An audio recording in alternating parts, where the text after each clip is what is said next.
So our marine plan project's called Sea Change Tai Pauri Tai Timu.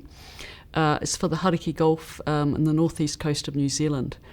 Unlike many other marine spatial planning processes, it's been run and led by stakeholders themselves. So that's commercial fishermen, recreational fishermen, marine farmers, dairy farmers, environmentalists, and really importantly, Māori, iwi tribal leaders.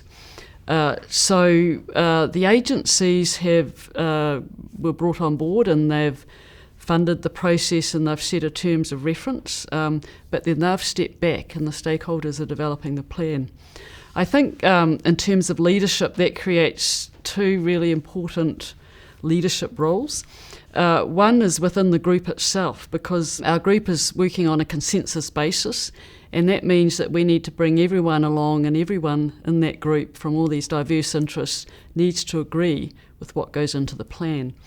Now, at times, as you would imagine, we've reached some quite sticky points where there hasn't been agreement, where we just start kind of moving in circles and making no progress, and people are getting frustrated. And so we've got a couple of people in the group who've just exerted that leadership, and they've taken over, they've chaired the meeting, they've basically said, okay, this is an issue that I personally and my sector don't have a strong view on, so I feel that I'm in a good place where I can help broker the other parties to somehow come together. So that's the important part of where leadership's come out within the group.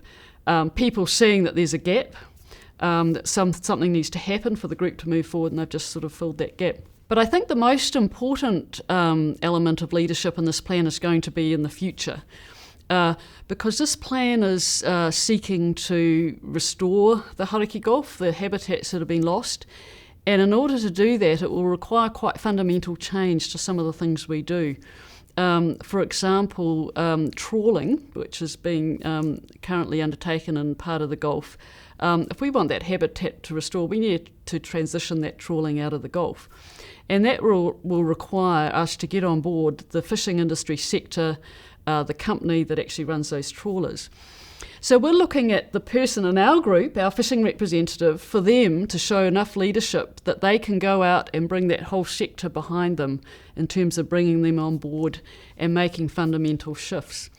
And so everyone in our group is actually a community leader in their sector, because their job is to bring that community along with them.